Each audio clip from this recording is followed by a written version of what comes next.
त्याच्यामधले आपले काही श्लोक झालेले आहेत. आपलं मुखलेपापर्यंत झालेलं होतं. तर गंडूशाचे प्रकार कोणकोणते असतात तर ते आपले झालेले. कल्कोरस क्रिया चूर्ण त्रिविध प्रतिसारणम युंजात तत्कफ रोगेशु गंडूष विहित औषधैहि इथपर्यंत आपलं झालेलं होतं. म्हणजे गंडूश आणि त्याच्यानंतर प्रतिसारण ह्या गोष्टी आपण बघितलेल्या होत्या. दंतधावन आणि प्रतिसारण ह्याच्यातला सुद्धा काय काय फरक असतो तो आपण पाहिलेला होता. आता दंतधावन आणि प्रतिसारण ह्याच्यातला फरक झाल्यानंतर आणखीन एक गोष्ट महत्वाची जी आपण बघायला पाहिजे त्याच्यामध्ये मुखलेप असं पुढे सांगितलेलं आहे. काय आहे त्या मुखलेपांच्या संदर्भामध्ये तर मुखलेप त्रिधा प्रोक्तो असं म्हटलेलं आहे. म्हणजे काय तर हे मुखलेप जे असतात ना ते 3 प्रकारचे असतात.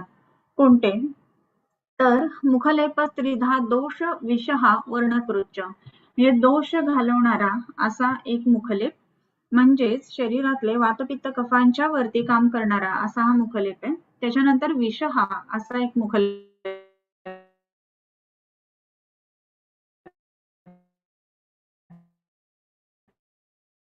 म्हणजे विषाचा नाशन विषनाशन करणारे ज्या ज्या ठिकाणी दंश आहेत त्या ठिकाणी तर सांगितलेलेच आहेत आणि शिवाय वेगळे मुखलेप म्हणून सुद्धा सांगितलेले आहेत. मग हे वेगळे मुखलेप का सांगितलेले असतील तर मुख जे आहे ना ते शुक्राचं स्थान म्हणून आलेलं आहे आणि मग शरीरामध्ये रसापासून ते शुक्रापर्यंत 7 धातू असताना ज्या वेळेला आपल्याला शरीराचं रक्षण करणं ही गोष्ट करावी लागते ना त्यावेळेला विशेष करून शुक्राचं रक्षण करणं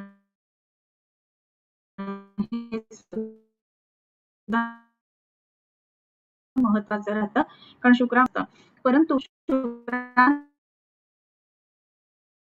असताना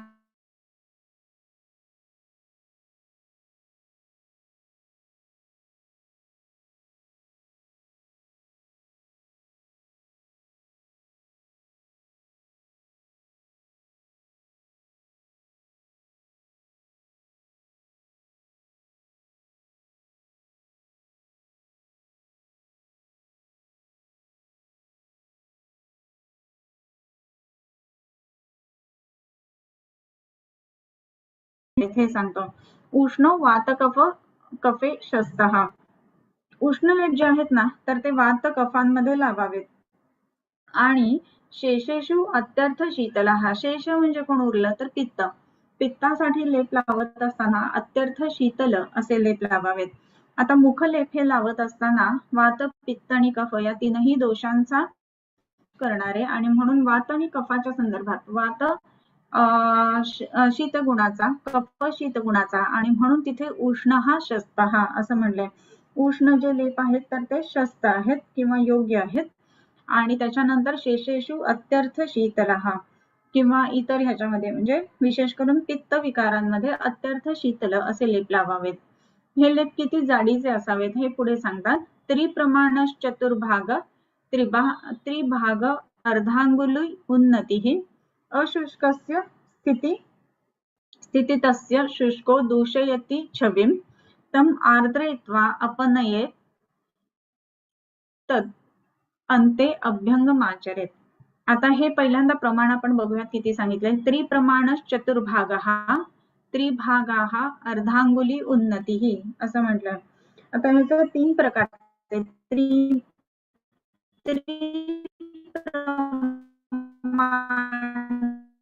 चतुर्भागः असं म्हणलंय. 3 पद्धती आहेत तर चतुर्भागः त्रिभागः अर्धांगुल उन्नती असं म्हटलेलं आहे. तर सगळ्यात पहिलं म्हणजे 1/4 त्याच्यानंतर 1/3 आणि 1/2 म्हणजे अर्धांगुल उन्नती किती अंगुळ हा जाड लावायचा लेप आहे त्यानुसार सांगतात. तरी ह्या जाडीचं जे प्रमाण आहे ते 3 प्रकारचं की 1/4 अंगुली 1/3 अंगुली आणि 1/2 अंगुली असं हे 3 प्रकारचं प्रमाण सांगितलेलं आहे. मग जाड लेप कुठे लावावेत आणि पातळ लेप कुठे लावावेत हे जर का आपल्याला बघायचं असेल ना तर पुढे आपल्याला ते दिलेलंच आहे. परंतु जिथे जिथे उष्णता शरीराच्या आतमध्ये कोंडणं अपेक्षित आहे असं असताना जाड लेप लावावेत आणि ज्या वेळेला उष्णता शरीरामध्ये नाही राहायला पाहिजे असं वाटत असेल तर त्या ठिकाणी पातळ लेप लावावेत. हा एक साधारणतः थंब रूल आपण सांगितलेला आहे. त्याच्यानंतरचा जो श्लोक आहे त्याच्यामध्ये की लेप काढताना कसा काढावा हे सुद्धा पहिल्यांदा महत्वाचं. अशुष्कस्य स्थितीही तस्य शुष्को दूषयन्ति छविम असं म्हटलं. म्हणजे काय, जर का तो लेप तसाच आपण ठेवला, शुष्क झाला, अशुष्कस्य स्थितीही तस्य, म्हणजे हा कुठेपर्यंत राहू द्यावा लेप, तर स्थिती तस्य अशुष्कस्य, म्हणजे तो जोपर्यंत अशुष्क म्हणजे पूर्णपणे अगदी वाळून नाही गेलेला आहे तोपर्यंतच तिथे राहू द्यावा, ओलसर असेपर्यंतच तो काढायला पाहिजे. कारण काय, तर शुष्को दूषयती छवीम, म्हणजे वाळल्यानंतर काय करतो तो छवीचा नाश करतो किंवा छवीला दूषित करतो. आणि तम आर्द्रयित्वा अपनयेत तद अंते अभ्यंगम आचरेत, म्हणजे काय, मग त्यामुळं असं जर का तो वाळायला लागला लेप की मग आर्द्रयित्वा, त्याला पुन्हा एकदा ओलसर करून मग अपनयेत, मग तो काढून टाकावा. अंते, अंते म्हणजे काय, तर झाल्यानंतर तो काढून टाकल्यानंतर अपनयन झाल्यानंतर अंते अभ्यंगम आचरेत, सगळ्यात शेवटी अभ्यंगाचं आचरण करावं. बऱ्याच वेळेला ना आपल्याला पेशंट्स आपले ह्याच्यामध्ये असताना, दवाखान्यामध्ये असताना विचारत असतात की रात्री फेस पॅक लावलं तर चालेल का, मग आपण म्हणतो हा ठीक आहे लावलं तरी चालेल. रात्री फेस पॅक लावून जर का झोपलं समजा, तर काय होतं, मात्र रात्री फेस पॅक लावून झोपलं तर तो पूर्ण वाळून जाणार आहे आणि मग सकाळी उठताना बऱ्याच वेळेला ते असं ढलपे काढले जातात आणि त्याच्याने काय होतं, तर स्किनचा जो लेअर आहे तो थोडासा डॅमेज होत असतो, जो वरचा लेअर आहे तो. आणि मग तसं जर झालं तर काय होतं, तर दूषयंती छवी, त्याच्या छवीचं दूषितत्व येतं आणि म्हणून स्किन लस्टर थोडंसं कमी होतं आणि म्हणून हे मुखलेप लावताना त्या पद्धतीनं काढायचे नाहीत. मग कसे काढायचे, तम आर्द्रयित्वा अपनयेत असं म्हटलेलं आहे. म्हणजे ते पुन्हा काय करावेत, तर थोडेसे ओले करावेत. मग त्याच्यामध्ये ओलं करत असताना त्यामध्ये आयदर तुम्ही कॉटन पाण्यामध्ये भिजवून पुन्हा एकदा ओलं करा किंवा डायरेक्ट पाणी मारून ओलं करा आणि ओले करून ते काढायचे आहेत. असं खेचून लेप कधीच काढायचे नाहीत असं म्हटलेलं आहे. सो तम आर्द्रयित्वा अपनयेत, या गोष्टी महत्वाच्या पण लक्षात घ्यायला पाहिजे. त्याच्यानंतरचा जो भाग आहे ना, तम आर्द्रयित्वा अपनयेत आणि शुष्को दूषयती छवीम असं म्हटलेलं आहे. त्याच्यानंतर तद अंते अभ्यंगम आचरेत, आणि मग ते झाल्यानंतर लेप लावून आपण काढले की त्याच्यानंतर अभ्यंग करावं. मग हे अभ्यंग कोणतं करावं, तर अभ्यंग करत असताना आपण बघतो की कुंकुमाद्य तेल आहे तर त्याचा उत्तम परिणाम आपल्या शरीरावरती येत असतो, तर ते अभ्यंग आपण करू शकतो. किंवा बला तेल जे आहे तर त्याचा अभ्यंग आपल्याला पेशंटला सांगता येत असतं, किंवा यष्टीमधू घृताचा अभ्यंग हे सुद्धा त्यामध्ये आपल्याला लेप काढल्यानंतर सांगता येत असतं. त्याचप्रमाणे काही वेळेला जर का दरण किंवा क्रॅक्स जात असतील स्किनला, तर त्यामध्ये दुर्वाघृताचा सुद्धा उत्तम रिझल्ट येतो जर का आपल्याला तिथे अभ्यंग करायचं असेल तर. सो सगळ्यात पहिली महत्वाचा भाग जो इथे सांगितला तो किती प्रमाण लावायचं ते. त्याच्यानंतर अशुष्कस्य स्थितीही तस्य, म्हणजे कुठेपर्यंत लावायचा, की जोपर्यंत तो अशुष्क आहे तोपर्यंत लावायचा. आणि त्याच्यानंतर शुष्को दूषयती छवीम तम आर्द्रयित्वा अपनयेत अंते, त्याला त्यामुळं आर्द्र करून काढावं आणि अंते अभ्यंगम आचरेत. या सगळ्या गोष्टी ज्या आहेत ना, तर त्या कशा पद्धतीने लेप लावावा हे सगळं सांगितलेलं आहे. आता लेप लावणाऱ्या व्यक्तीने काय काय करावं किंवा काय काय करू नये किंवा त्याच्यामध्ये नियम काय असावेत हे सांगितलेले आहे. विवर्जय दिवा स्वप्न प्रभाष्य अग्न्या तप्त शुक्रदहा न योज्यः पीनसे अजीर्णे दत्तग्नस्य अनुग्रहे, कुणाकुणामध्ये देऊ नये ते सांगतात. आणि अरोचके जागरिते स तु हंती सुयोजिता. आता हे काय आहे, तर आता हे लेप जेव्हा लावतो तेव्हा काय काय करू नये. विवर्जयेत, काय पहिलं विवर्जय, तर दिवा स्वप्न, लेप लावून मस्तपैकी झोपलेत नाही करायचं तसं, कारण की त्यांनी गारवा येण्याची शक्यता असते आणि मग सायनोसायटिस किंवा सर्दी या गोष्टी वाढण्याची शक्यता आहे म्हणून. सो इथे पहिला महत्वाचं गोष्ट म्हणजे हे करत असताना, लेप करत असताना झोपायचं नाही आहे, दिवा स्वप्न. वर्जये दिवा स्वप्न. त्यानंतर प्रभाष्य असं म्हटलेलं, खूप जास्ती बोलणं ही गोष्ट करू नये. त्याच्यानंतर अग्नी आतप शुक क्रुधहा, अग्न्यातप असा शब्द येतो, अग्नी आतप. ते लेप लावून अगदी अग्नीच्या जवळ म्हणजे स्वयंपाक वगैरे करणं या गोष्टी करू नये. त्यानंतर उन्हामध्ये सुद्धा लेप लावून बसू नये, म्हणजे ना उन्हात लेप बसू नये किंवा अग्नीच्या जवळ जाऊ नये. ह्याच्यामध्ये दोन गोष्टी लक्षात घ्यायला पाहिजे की आपण जी लेप लावलेला आहे तो सुकणं हा जो भाग आहे ना, तर तो आपल्याला त्याच्या घ्यायला पाहिजे. आणि म्हणून ज्या ज्या वेळेला आपल्याला लेप लावायचा आहे तर त्यावेळेला पंखा चालू ठेवून पटकन तो वाळवणं किंवा उन्हामध्ये जाऊन तो वाळवणं किंवा अग्नीच्या जवळ जाऊन तो वाळवणं या गोष्टी अपेक्षित नाहीयेत, हे लक्षात घ्यायला पाहिजे. ओके, सो विवर्जे दिवा स्वप्न प्रभाष्य अग्नी आतप शुक क्रुधः.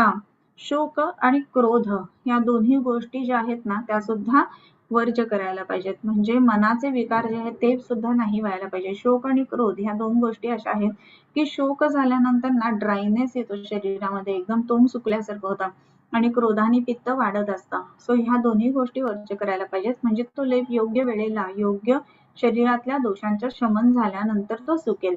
आणि म्हणून लेप लावल्यानंतर काय करावं तर इतर काही गोष्टी कराव्यात. दिवा स्वप्न करू नये, त्याच्यानंतर फार जोरजोरात बोलू नये, त्याच्यानंतर अग्नी आणि आतप यांच्या जवळ जाऊ नये, हा नियम सांगितला. त्याच्यानंतर हा लेप कोणाला नाही करायचा हे सुद्धा आपल्याला माहिती हवं की फेस पॅक लावला आणि सर्दी फार जास्त झाली असं काही पेशंट सांगतात. जर का आपली फेस पॅक लावायला आपण पेशंटला दिला आहे आणि 15 दिवसांनी पेशंटला जर का सर्दी झालेली असेल आणि जर का त्यांनी फेस पॅक लावला तर ते फार जास्त जाम होऊन जातं. तो कुणाकुणामध्ये फेस पॅक नाही लावायचा. तर न योजहा पीनसे अजीर्णे दत्त नसे अनुग्रहे. आता हे लावायचं कोणाकुणामध्ये आहे कोणामध्ये नाही हे सांगत असताना न योजहा याच्यामध्ये ह्याची योजना करू नये. कुठे तर पीनस असताना मुखलेप लावण्यात. आता मुखलेप म्हणताना दोषशामक लेप जे सांगितले ते सुद्धा त्याच्यामध्ये आले किंवा वर्ण्य लेप आले ते सुद्धा आले. आणि तिसरा जो प्रकार सांगितलेला आहे त्याच्यामध्ये विषहा ते लेप सुद्धा आले. मग आता कुठे लावू नयेत तर पीनस असताना हे लेप लावू नयेत. त्याच्यानंतर जीर्ण असताना हे लेप लावू नयेत. अगदी पोट जड वाटते मळमळतंय तर मग त्या ठिकाणी लेप नाही लावायचे. त्यानंतर दत्त नस्य ज्याला नस्य दिलेलं आहे अशा लोकांना लेप लावायचा नाहीत. आणि हनुग्रह असताना लेप लावू नयेत. आता हनुग्रहाचा काय संबंध असं आपल्याला वाटतं बरोबर. तर हनुग्रह असताना लेप लावू नयेत. हनुग्रह असताना काय आहे तर तिथल्या या हनुच्या संधीच्या ठिकाणी असणाऱ्या वाताचा प्रकोप आहे आणि तो वाताचा प्रकोप असल्यामुळं जर का आपण पुन्हा त्याच्यामध्ये ऍड ऑन या गोष्टी केल्या शैत्य आलं तर वात प्रकोप वाढेल किंवा जखडाहट जी आहे ती जास्त होईल किंवा हनुग्रह आहे तो वाढेल. आणि म्हणूनच असा हनुग्रह असताना सुद्धा लेप लावू नयेत. न योजहा पीनसे अजीर्णे दत्त नसे हनुग्रहे हनुग्रह असताना देऊ नये. त्याच्यानंतर अरोचके आणि जागरिते अरोचक असताना सुद्धा मुखलेप लावू नयेत. आता अरोचक जेव्हा जेव्हा आहे ना तर त्यावेळेला अजीर्णाचा संबंध त्याच्यामध्ये असतोच. अजीर्ण असतं त्याच वेळेला जनरली हे अरोचक असतं. आणि मग जागरिते जागरण खूप झालेलं आहे अशा वेळेला सुद्धा लेप लावू नयेत कारण की क्रुद्ध असतात दोष प्रकुपित आहेत. म्हणून जागरण केलेलं आहे किंवा दिवास्वाप केलेला आहे किंवा पीनस आहे अजीर्ण आहे नस्य दिलेलं आहे तर ज्या वेळेला दोष उत्कृष्ट अवस्थेमध्ये आहेत तर अशा वेळेला हे मुखलेप जे सांगितलेले ते लावू नयेत असं म्हणतात. आणि मग न योज्य पीनसे अजीर्णे. आता अजीर्णामध्ये सुद्धा आपण बघतो की दोष जे आहेत ना आमाजीर्ण असेल विदग्धाजीर्ण असेल किंवा वाताजीर्ण असेल तर या तीनही ह्याच्यामध्ये आमाजीर्ण असताना दोष मध्ये जे मळमळ असणं उलटी असणं किंवा रुल्लास असणं ह्या गोष्टी दिसतात. सो असं असताना दिलेलं असताना सुद्धा दोष जे आहेत ते त्याच्यानंतर हे केलं समजा आपण अशा परिस्थितीमध्ये असताना पीनस असताना किंवा हनुग्रह असताना तर काय काय होईल हे पुढे सांगतात. मग त्याच्यामध्ये न योज्या पीनसे अजीर्णे दत्त नस्य हनुग्रहे अरोचिके जागरिते. आता स तू म्हणजे असं असताना दिलं तर सहा तू नाम सहा मुखलेपहा तू परंतु काय करेल हंती सुयोजित अकाल पलितव्यंग वली तिमिर नीलिका. आता हे जर का मुखलेपाचा सच हंती सुयोजित आता जर का आपण ह्याला सुयोजित म्हणजे हे सगळ्या गोष्टी नियमांमध्ये बांधून हा मुखलेप जर का केला गेला स तू हंती किम हंती अकाल पलितव्यंग वली तिमिर नीलिका हंती सहा तू नाम मुखलेपहा हंती म्हणजे काय मुखलेप या गोष्टींचा नाश करतो. कशाचा नाश करतो तर याच्यामध्ये एक जे महत्वाचं सांगितलेलं आहे, पीनस अजीर्ण हे सगळं नाही आहे. दिवा स्वप्न आपण नाही केलंय, त्याचे नियम आहेत ते सगळे आपण पाळलेले आहेत. असं असताना जर का हा लेप दिला गेला तर तो काय काय गोष्टींसाठी उपयुक्त आहे, तर अकाल पलित व्यंग वली तिमिर नीलिका. हा आता अकाल पलित व्यंग, अकाल पलित, पलित याचा अर्थ केस पिकणे, बरोबर. अकाली जर का मुखाच्या लेपांनी सुद्धा अकाल पलित म्हणजे केसांमध्ये असणारा पांढरेपणा किंवा केस लवकर पिकणं या गोष्टी मुखलेप केल्यानंतर बरे होतात. केसांना तेल लावणं किंवा केसांच्या ठिकाणी चिकित्सा करणं या गोष्टी तर आहेच आहेत, पण हा एक महत्वाचा दुवा किंवा route of administration of drug आहे ना, हे लक्षात घ्यायला पाहिजे. मुखाला लेप लावल्यानंतर केस काळे होतात असं याचा अर्थ झाला. मग हे मुखाला कुठले लेप लावायचे असणार हे पुढे सांगणार आहेत ते कोणकोणते लावायचे, पण आपण या गोष्टी लक्षात घ्यायला पाहिजेत. मग काय काय होतं, तर अकाल पलित, त्याच्यानंतर अकाल व्यंग किंवा नुसतं व्यंग म्हणजे अयोग्य काळी व्यंग आलेला असताना. व्यंग म्हणजे काय, तर बटरफ्लाय पॅचेस ज्याला आपण म्हणतो की चेहऱ्यावर विशेष करून मेनोपॉझल एज मध्ये बटरफ्लाय पॅचेस बरीच पेशंट्सना येत असतात आणि मग नाकापासून ते पूर्ण चिक्स पर्यंत अशा पद्धतीने ते बटरफ्लाय पॅचेस असतात. विशेष करून जर का हेवी ब्लिडिंग असेल किंवा युटेराइन फायब्रॉइड्स असतील तर अशा पेशंटमध्ये बटरफ्लाय पॅचेस दिसतात. बऱ्याच वेळेला असं असतं ना की पेशंट आपल्याकडे हे बटरफ्लाय पॅचेस घेऊन येतो आणि मग आल्यानंतर आपण पेशंटला विचारतो की अरे तुम्हाला पिरियडच्या काही तक्रारी आहेत का, किंवा कधी सोनोग्राफी केली होती का, की फायब्रॉइड आहे का, आणि मग त्याच्यात ते निदान निघतं. तर मुख्य लक्षण म्हणून हे खरं बटरफ्लाय पॅचेस आलेले असतात, पण पेशंट आपल्याला मुख्य कारण किंवा मुख्य त्रास म्हणून तो आलेला असतो बटरफ्लाय पॅचेस घेऊन, पण त्याच्यावर आपण हे निदान या पद्धतीचं करू शकत असतो. सो अकाल पलित व्यंग वली तिमिर नीलिका. हा वली, वली म्हणजे सुरकुत्या पडणं म्हणजे काय, एजिंग, बरोबर. सो एजिंग लवकर होऊ नये याच्यासाठी हे मुखलेप लावावेत. म्हणजे एजिंग प्रोसेस जी आहे तर ती स्लो डाऊन करण्यासाठी ह्या मुखलेपांचा उपयोग होतो. म्हणजेच बऱ्याच वेळेला आपल्याकडे जे पेशंट्स येतात ना, तर त्यांच्यामध्ये असं 40 प्लस पेशंट जे असतात तर ते म्हणतात की अरे थोड्याशा सुरकुत्या येतात, आता काहीतरी करा डॉक्टर. तर मग तिथे काही विशिष्ट लेप जर का लावले गेले तर अकाल वली आणि अकाल पलित या दोन्ही गोष्टींचा नाश या मुखलेपांनी होतो. सो उत्तम रिज्युव्हिनेशनचा जो मार्ग आहे ना, तर तो ह्या दृष्टीने आपण बघायला पाहिजे. त्याच्यानंतर तिमिर असं म्हटलेलं आहे. तिमिर या व्याधीचा सुद्धा मुखलेपांनी नाश होतो. आता तिमिर हा डोळ्यांचा व्याधी आहे की ज्याच्यामुळे दिसत नाही, तर डोळ्यांना लेप लावल्यानंतर दिसणं हा भाग कसा काय बरं होत असेल याचाही एक विचार करायला पाहिजे. अर्थातच याचा विचार जो आहे ना तो शमन आणि शुक्र विकृती दूर करणं या दृष्टीने होत असणार आहे, किंवा गामित्व शुक्राकडे मिळणं आणि मग प्रत्येक ठिकाणचा टिश्यू रिज्युनेट करणं असा होत असणार आहे. आणि म्हणूनच तिमिरामध्ये सुद्धा मुखलेपांचा उपयोग होत असतो.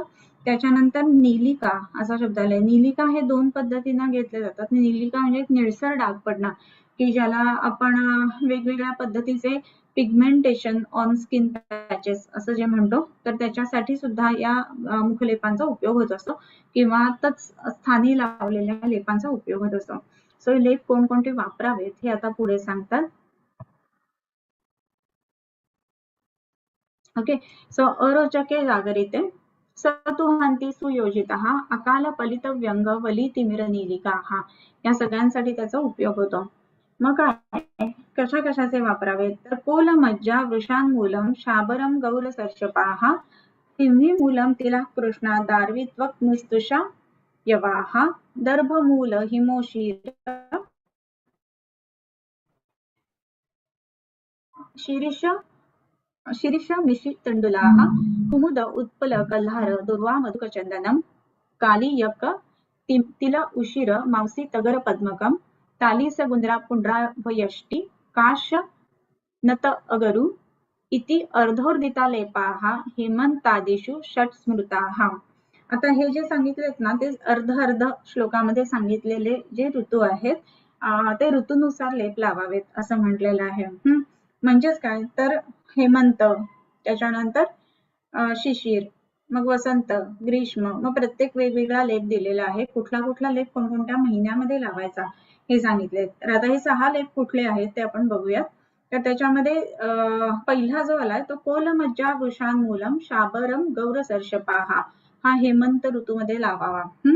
आता हेमंत ऋतूमध्ये हा जो आपल्याला लेप लावायचा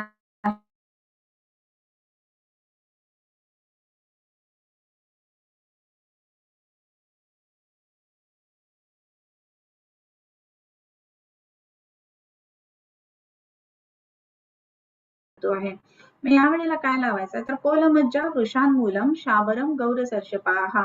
कोलमज्जा म्हणजे बोराची बी किंवा बोराचा मगज असतो.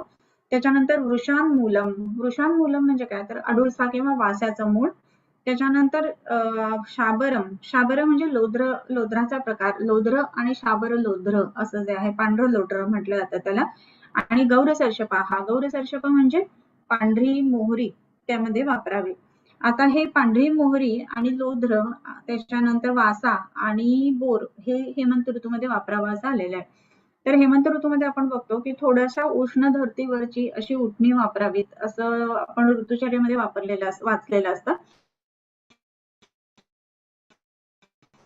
तर असं करत असताना काय त्याचा परिणाम येतो तर गौरसर्षप हे त्याच्यामध्ये थोडंसं उष्ण असणारं असं लोध्र जे आहे ते त्वचेला एकसंधपणा देणारं, संधाननीय गणामध्ये सुद्धा लोध्र आहे तुम्हाला माहिती असेल तर.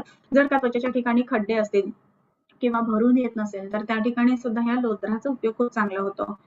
वासा जो आहे ना तर तो आपल्याला बऱ्याच वेळेला रक्तपित्त, राजक्षमा या गोष्टींसाठी माहिती असतो, पण वासा जो आहे तो पित्ताच्या वरती उत्तम काम करत असतो आणि म्हणून सुद्धा त्या ठिकाणी आपल्याला आलेला आहे. आणि कोलमज्जा, बोराचं बी जे आहे ना तर बोराचं बी जर का आपण बघितलं ना तर ते बिल्व आणि बदराचा लेप सुद्धा पीसीओडी किंवा हार्मोनल लेवल्स ह्या दृष्टीने किंवा ज्याला आपण ओव्हेरियन सिस्ट वगैरे म्हणतो त्याच्यामध्ये केला जातो. तर हे जे बोर आहे ते जर का चेहऱ्याला त्याचा लेप लावला गेला तर त्याचा परिणाम सुद्धा उत्तम मिळतो. आता बोराचं कूट जे आहे ना ते बोरकूट या नावाने सुद्धा मिळत असतं आणि त्याप्रमाणे आपल्याला ते वापरता सुद्धा येत असतं किंवा बोर वाळवून ठेवून त्याप्रमाणे त्याचं चूर्ण बनवता येत असतं. सो पहिला जो हेमंतामधला ऋतू आहे ऋतूमध्ये जो लावायचा लेप आहे तर त्याच्यामध्ये कोलमज्जा, वृषांमूलम, चाबरम, गौरसर्षपा असं म्हटलेलं आहे. ओके. त्याच्यानंतरचा जो आता येतो ना तर शिशिर ऋतू आहे. बरोबर. अर्धा श्लोक म्हणजे एक ओळ बर का, 2 ओळींचा एक श्लोक असतो. म्हणून इथे अर्ध जे आलेलं आहे ना अर्ध उदिताहा लेपाहा हेमांतीषु सत्स्मृताहा असं म्हटलेलं आहे. तर आता ह्याच्यामध्ये सिंही मूलम तिला कृष्णाहा दार्वी त्वक्निस्तुषा यवाहा. आता दुसरा म्हणजे शिशिरामध्ये हा लेप लावायचा आहे.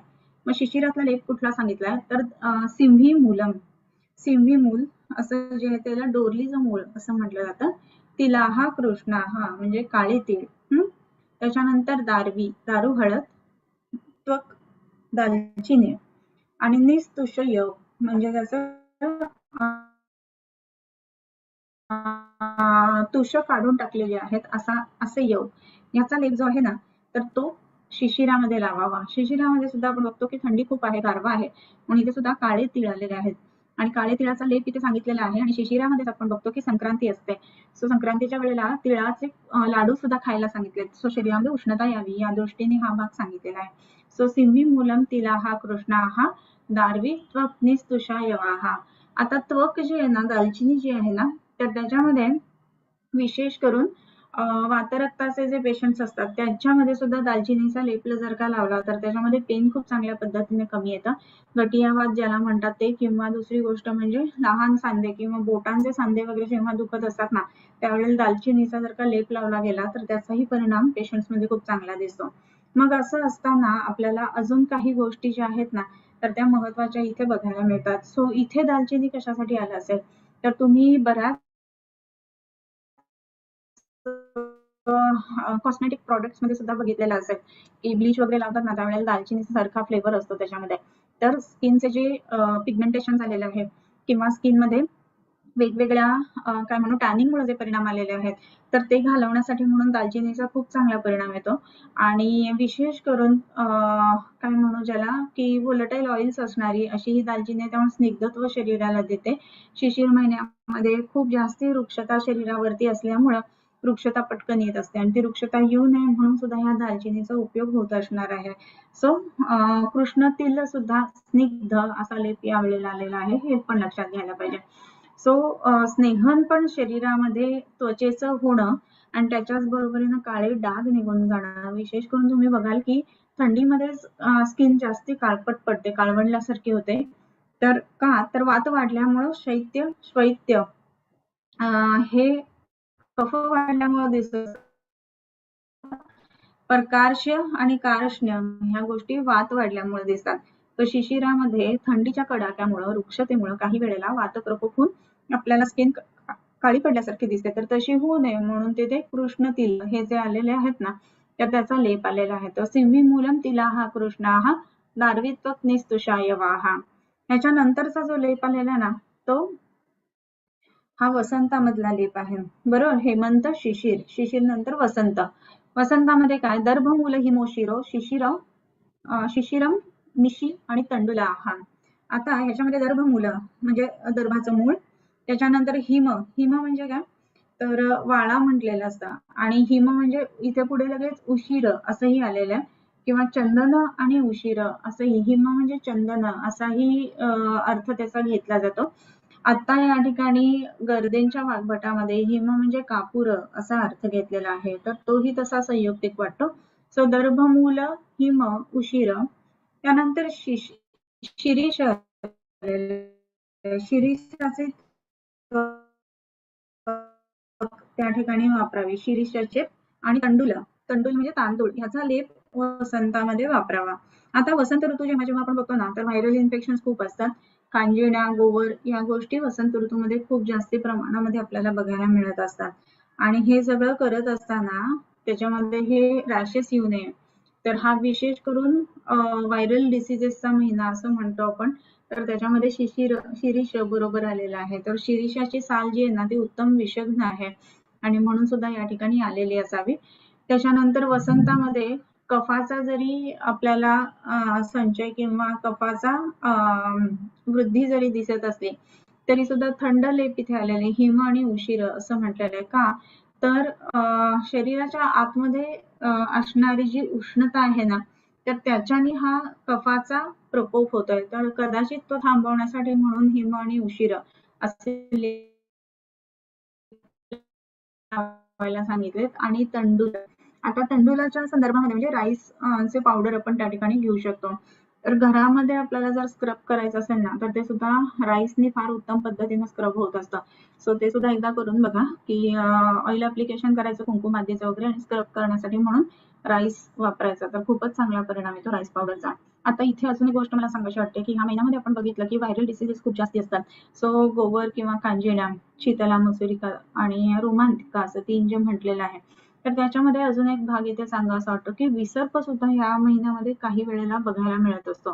विसर्प विशेष करून शरद ऋतूमध्ये असतो, पण क्वचित प्रसंगी याही ठिकाणी ज्यांची इम्युनिटी कमी असते त्यांना विसर्प हा भाग बघायला मिळतो.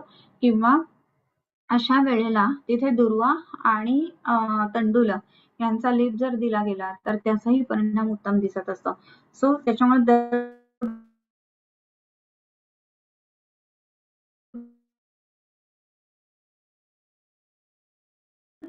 त्याच्यानंतरचा वसंतानंतर ग्रीष्म ऋतू आहे. बरोबर. मग ग्रीष्म ऋतू म्हणजे काय? तर खूप जास्ती प्रमाणामध्ये बाहेर ऊन असणार आहे. मग आता इथले लेप सगळे कसे आलेत बघा. हा कुमुद, उत्पल, कल्हार, दुर्वा, मधुक, चंदनम. आता हा सगळा शीतल शीतल असा असणारा लेप आहे.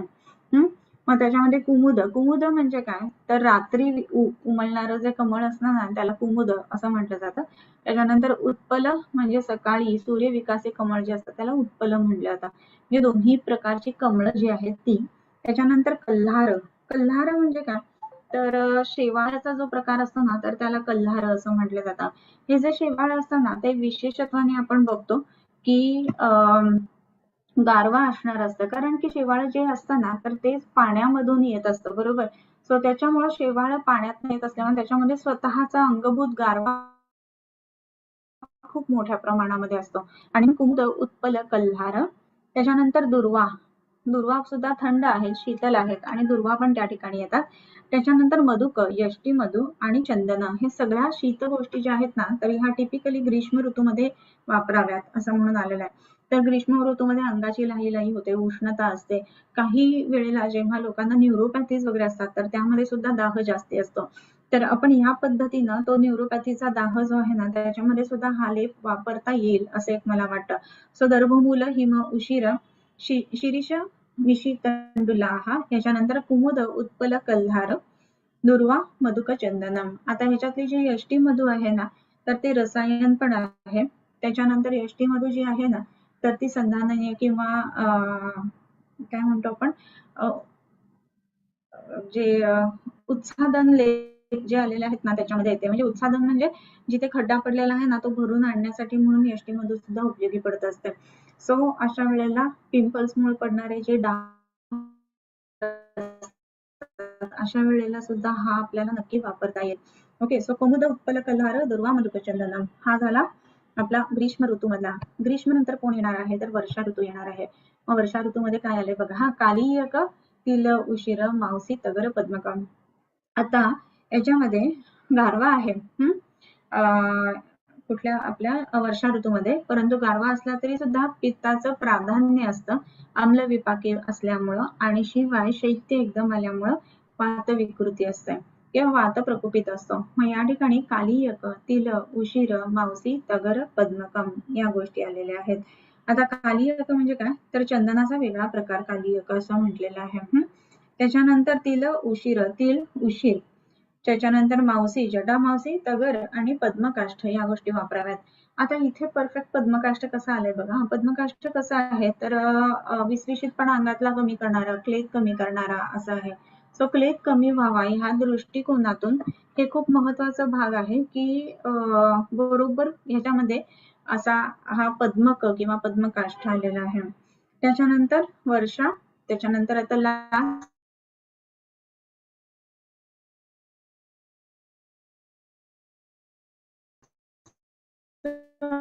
तो शरद ऋतू. मग शरद पत्र, त्याच्यानंतर गुंद्रा. गुंद्रा जे आहे ना म्हणजे गवला बरं का.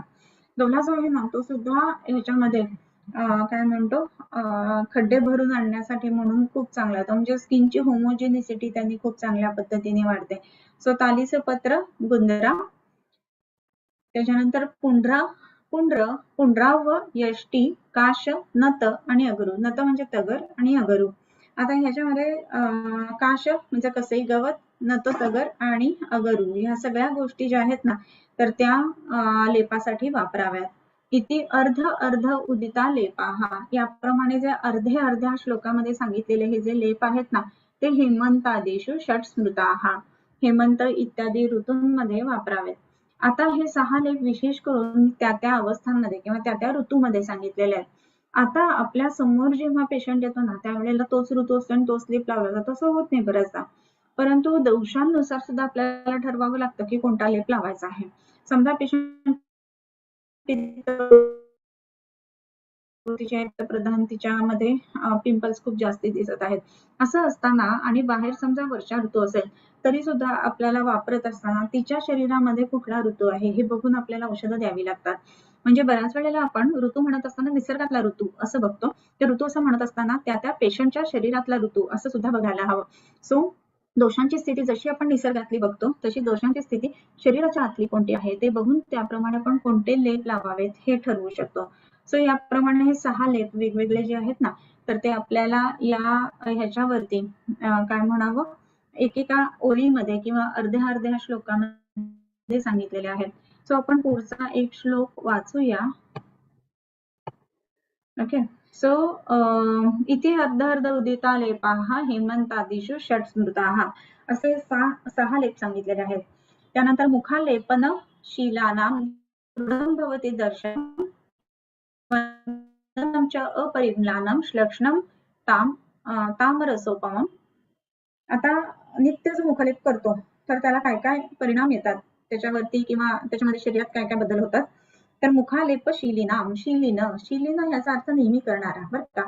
म्हणजे आपल्याला शील ह्याचा अर्थ नित्य करणं किंवा ते केल्यामुळे शरीरामध्ये काय धारण केलं जातं ते सांगितलं. आता दृढं भवति दर्शनम त्यांचं दर्शन दृढ होतं म्हणजेच काय तर त्यांची दृष्टी दृढ होते. लेप लावल्यानंतर जसं आपण बघितलं की केसातला पांढरेपणा कमी होतो तसंच लेप लावल्यानंतर दृष्टी चांगली होते. मग ह्याच विरुद्ध अर्थाने सुद्धा आपण बघायला पाहिजे बरं का. म्हणजे असा एक विचार नक्की करायला पाहिजे. आजकाल आपण बघतो की बरेच पेशंट्स असतात की त्यांच्यामध्ये हेअर ग्रेइंग खूप फास्ट असतं किंवा चष्मा खूप पटकन लागत असतो आणि आजकाल आपण बघतो की छोटं मोठं अगदी कुठलंही फंक्शन असलं ना की लगेच रंगरंगोटी करणं, वेगवेगळ्या काय म्हणतो मेकअपचे लेयर्स लावणं ह्या गोष्टी होत असतात. मग सुद्धा लेपच वेगवेगळे पण हे केमिकलचे आहेत. त्या लेपांचा किंवा या केमिकलचा परिणाम म्हणून केस लवकर पांढरे होणं ह्या गोष्टी सुद्धा होणारच ना.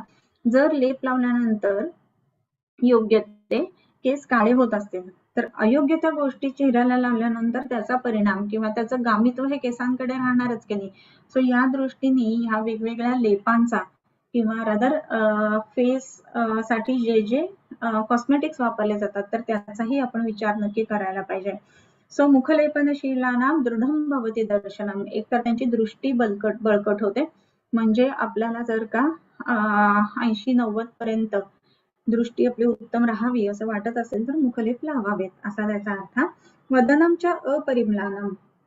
तोंड जे आहे ते अपरिम्लान म्हणजे मुरझा ऐसा नाही दिसता है. सो कसं दिसतं तर एकदम टवटवीत फुलासारखं तोंड दिसतं. आज व्हॅलेंटाईन डे गुलाबाच्या फुलासारखं आपण तोंड दिसतं असं एक म्हणू शकतो आजच्या दिवशी. जो नित्य मुखलेप लावतो त्याला. त्याच्यानंतर श्लक्ष्ण आणि तामरसोपमम असं म्हटलंय. आता श्लक्ष्ण म्हणजे कसं तर श्लक्ष्ण म्हणजे गुळगुळीतपणा, म्हणजे उंच असणं, खडबडीत असणं किंवा त्याच्यामध्ये होमोजेनिसिटी नसणं हे जे भाग आहेत ना ते होत नाहीत आणि म्हणून छानपैकी मुलायम त्वचा जशी होते तर तशी ह्या वेगवेगळ्या लेपांनी त्वचा होते. आणि तामरसोपमम. तामरस म्हणजे काय तर कमळ. तामरसा कमळाच्या फुलाप्रमाणे त्याची स्किन होते, इतकी मऊ मृदू मुलायम अशी असते. तुम्ही कमळाचा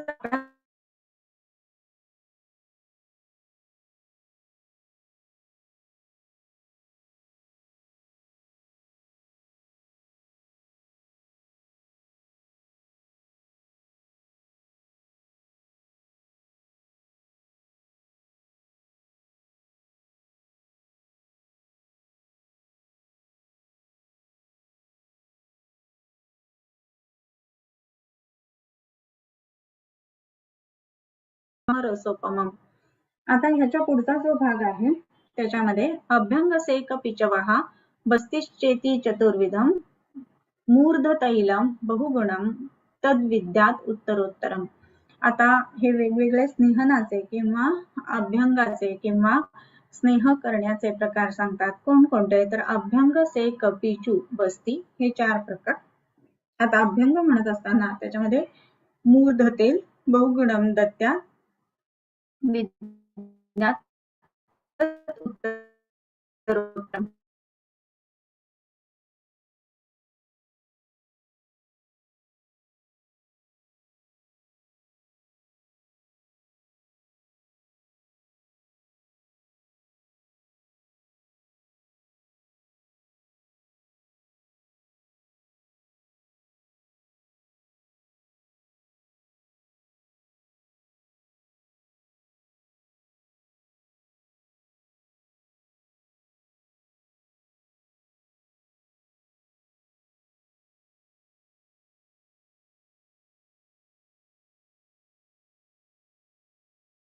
आपण हे बघतोय तर एकाच बाजूला मुखदोषिका असणं असं का होतं.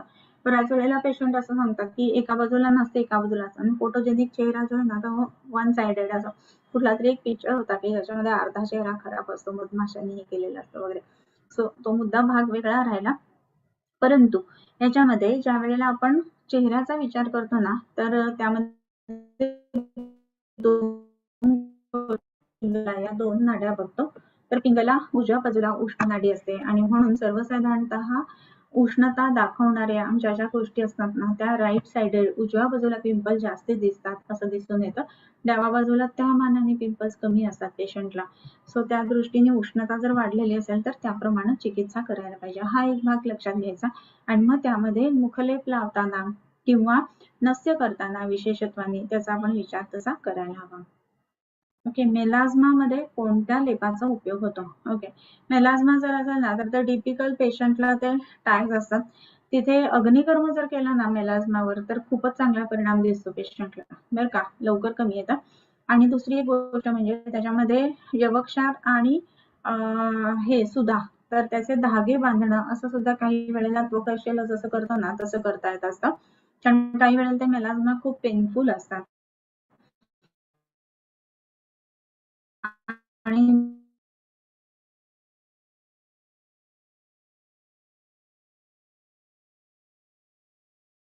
पिनस असेल तर लेप द्यायचा की नाही, पिनस असेल तर लेप नाही द्यायचा असं म्हटलेलं आहे.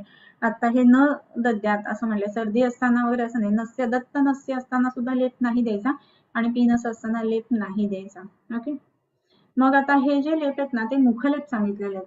पण आता ही शंका माझ्या आता लक्षात आलं की आपण बऱ्याच वेळेला प्रतिष्ठा लेपासारखं औषध देत असतो की जे कपाळ आणि नाकाला फक्त लावायला सांगतो, मुखाला नाही सांगत, बरोबर.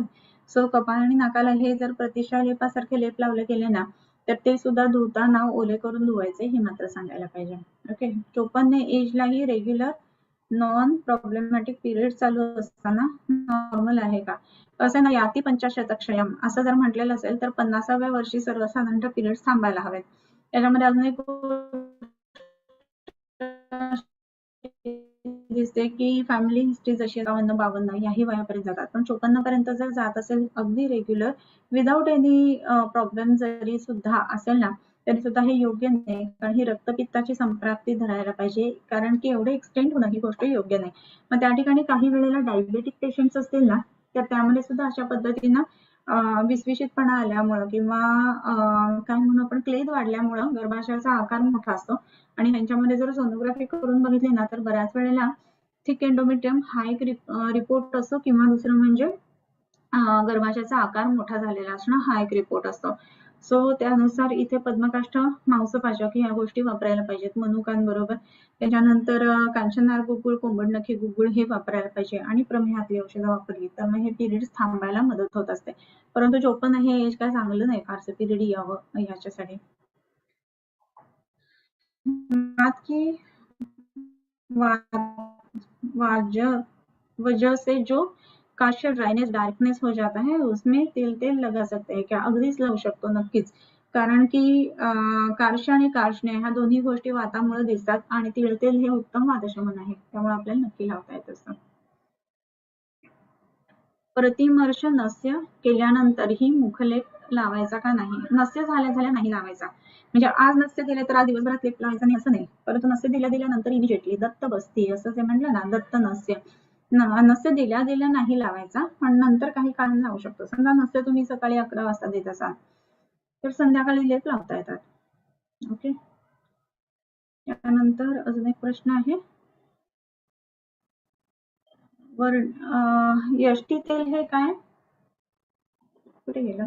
यष्टी तेल हे कशा आणि वर्णे आहे ते जरा चेहऱ्याला लावले तर तिथे लोम वृद्धी दिसते का? नाही, केश आहे. ओके. नाही दिसत, कारण की समयोग वाहित हे त्या द्रव्यांना माहिती असतं. सो त्याप्रमाणे यष्टी मधूचं तेल जर का स्किनला लावलं तर लगेच केस येतात असं काही होत नाही. ओके.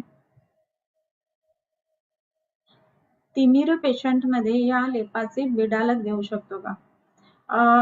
हा, नक्की वापरता येतील. चांगला आहे हा विचार. सो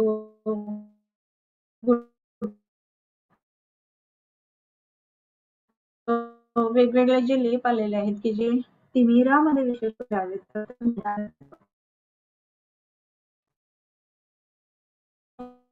तर तेवढीच महत्वाची आहेत. आणि हे जे आपण वेगवेगळे लेप बघितले ना ते त्यामध्ये वापरता येत असतात आणि एक सर्वसाधारण लेप जो आहे धान्य, त्वचा आणि लोध्र त्याचा परिणाम ह्या गोष्टीमध्ये खूपच चांगला येत असतो. सो या पद्धतीनं जर का आपण ह्या मुखलेपांकडे बघितलं ना तर मुखलेप म्हणजे फक्त फेस पॅक किंवा मुखलेप म्हणजे फक्त मुखदूषिकांसाठी असं नसून बाकी त्याचा बराच मोठा विस्तार आहे हे तुम्हाला लक्षात येईल. ओके. सो इथे थांबूयात आपण आणि अभ्यंग एक पिचवहा इथेपासून ते 20व्या श्लोकापासून नेक्स्ट याच्यामध्ये आपण पुन्हा बोलूया. ओके. किंबहुना तुमचे केले धर्म कीर्तन हे सिद्धी गेले तेथ माझे जीवरले पायी कपणा आता विश्वात्मके देवे येणी वाग्यज्ञे तोषावे दोषोनी मज द्यावे पसाय दान हे देखणांची व्यंकटी सांडो तया सत्कर्मी रती वाढो भूता परस्परे पडो मैत्र जीवांचे दुरितांचे तिमिर जावो विश्वस्वधर्म सूर्ये पाहो जो जे वांछील तो ते लाहो प्राणिजात वर्षत सकळ मंगळी ईश्वर निष्ठांची मांदिया नवरत भूमंडळी भेटतो भूता चला कल्पतरूंचे आरव चेतना चिंतामणींचे गाव बोलते जे अर्णव पियुषांचे चंद्रमेचे अलांछन मार्तंड जे तापहीन ते सर्वाही सदा सज्जन सोयरे होतो किंबहुना सर्व सुखी पूर्ण होनी तिही लोकी भजिजो आदी पुरुषी अखंडिता आणि ग्रंथ उपजविये विशेषी लोकी ये दृष्टा दृष्ट विजय हो आवेजी येथ म्हणे श्री विश्वेश्वरावो हा होईल दान पसावो येणे वरे ज्ञान देवो सुखिया झाला येणे वरे ज्ञान देवो सुखिया झाला येणे वरे ज्ञान देवो सुखिया झाला